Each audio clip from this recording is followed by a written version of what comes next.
মাঝে মাঝে আমার ভিডিও দেখে অনেকে কৌতূহল হন, বলেন কখনো আমি গান গাই, কখনো আমি হাসি, কখনো আমি কাঁদি। আসলে সমাজে কিছু ব্যতিক্রম মানুষ আছে, বিচিত্র ধরনের মানুষ আছে, তাদের মধ্যে হয়তো আমি একজন। মনে রাখবেন, যারা হাসায় তাদের মনে কিন্তু অনেক দুঃখ কষ্ট থাকে, কিন্তু সমস্ত দুঃখ কষ্ট লুকিয়ে তারা মানুষকে হাসাতে চেষ্টা করে। আবার যারা মানুষকে কাঁদায়, ভাবেন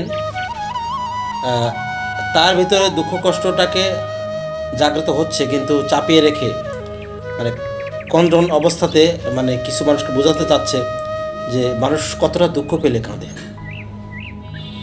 এখন হয়তো আপনি বলতে পারেন যে হাসায় আবার কাঁদায়, আমরা হাসি আবার কাঁদি। মনে রাখবেন, হাসি এবং কান্না দুটোই কিন্তু স্বাস্থ্যের জন্য উপকার। এখন হয়তো আপনি বলতে পারেন আপনি কি ডাক্তার? না, আমি ডাক্তার নই। তবে আমি যতটুকু জানি যে প্রতিটা মানুষের কমপক্ষে মাসে একবার অথবা দুইবার হলেও কান্না করা উচিত, অথবা হাসা উচিত।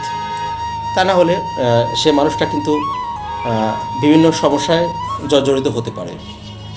আমার কথাগুলো যদি ভালো লাগে অবশ্যই কমেন্ট বক্সে জানিয়ে দেবেন। ধন্যবাদ।